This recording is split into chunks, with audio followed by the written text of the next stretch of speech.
Assalamualaikum warahmatullahi wabarakatuh. Bagaimana kabarnya anak-anakku hari ini? Bu Guru doakan semoga kalian dalam keadaan sehat. Masih semangat ya belajar hari ini?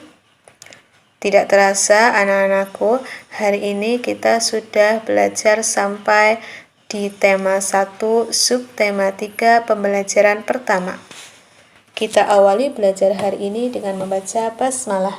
Bismillahirrahmanirrahim. Semoga dengan membaca basmalah, Allah memperlancar urusan kita untuk mendapatkan ilmu yang bermanfaat. Amin. Pada kesempatan kali ini, Bu Guru harapkan kalian dapat menentukan ide pokok pada sebuah paragraf. Kalian dapat menentukan ide pokok pada sebuah paragraf. Coba kalian perhatikan ilustrasi gambar berikut ini. Buatlah cerita berdasarkan ilustrasi gambar. Namun kalian perhatikan, sebelum menentukan sebuah cerita berdasarkan gambar, temukan dulu ide pokok pada setiap paragraf. Perhatikan, apa ya ide pokok yang sesuai dengan gambar tersebut? Ya, bagus. Ide pokok berdasarkan ilustrasi gambar tersebut yaitu apa? Proses pembuatan gerabah.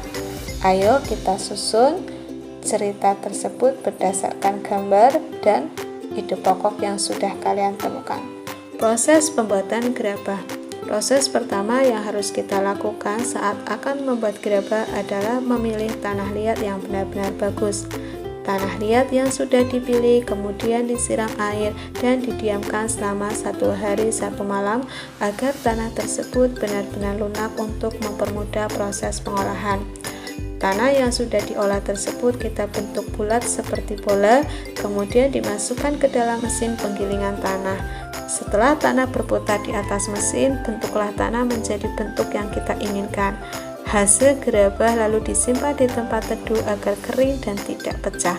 Setelah kering, gerabah tersebut benar-benar siap untuk dibakar. Nah, mudah bukan? Bagaimana cara mudah menemukan ide pokok pada sebuah paragraf? Ya, cara mudah menemukan ide pokok pada sebuah paragraf yaitu dengan cara yang pertama, kalian harus menemukan bagian atau kalimat yang paling penting dalam sebuah paragraf.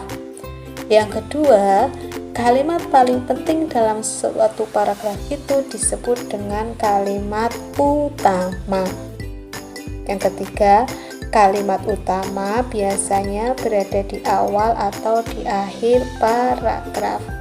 Ide pokok itu terdapat pada kalimat utama. Jadi, kalian temukan dulu kalimat yang penting.